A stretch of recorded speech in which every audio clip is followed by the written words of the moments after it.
Chapter 3.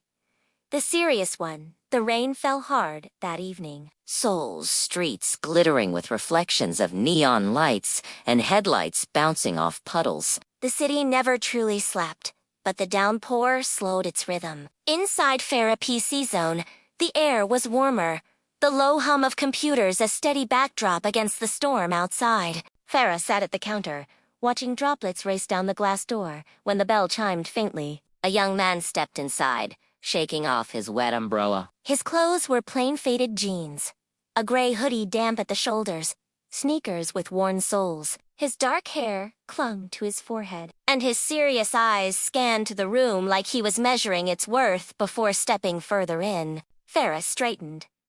"Not the usual type that comes in here." "Welcome," she called. Looking for a seat, the young man gave a curt nod. "Just 1 hour." He paid in exact change, every coin stacked neatly in his palm. His voice was low and steady, without hesitation, but also without warmth. When he settled at a corner computer, Farah noticed the way he moved efficient. Almost military-like, as if even sitting down had to be purposeful. No wasted energy, no unnecessary gestures. He opened a document instead of a game, the screen glowing white as he began typing furiously. Not a gamer, Farah thought, slightly surprised.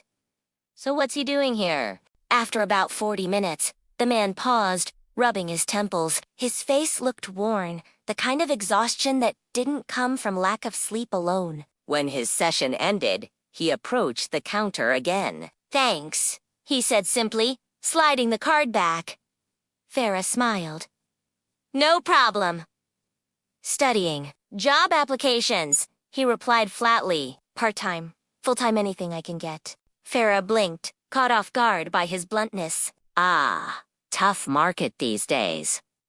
He gave a faint, humorless chuckle. Tough life.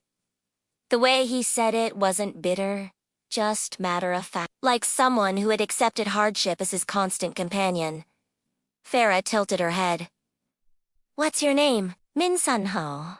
"I'm Farah," she offered, even though the sign above the door introduced her daily. Sun-ho gave a small nod, acknowledging but not indulging in conversation further. He started to leave, but Farah's curiosity tugged at her. "You know, most people come here for games." "You're the first I've seen writing resumes in my shop."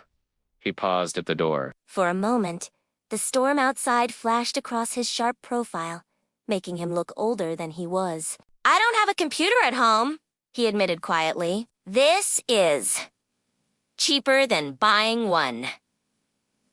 Then he left, umbrella opening against the sheets of rain. That night, Farah found herself thinking about him. Unlike Jun, with his shy charm and hidden privilege, Sunho carried a weight that felt heavier than the rain clouds over Seoul, and she couldn't shake the feeling that he would be back. The next day proved her right. The bell chimed again, and Sunho stepped in, clothes still plain, expression still serious. He paid in exact change once more. Farah noticed his hands calloused, roughened by labor.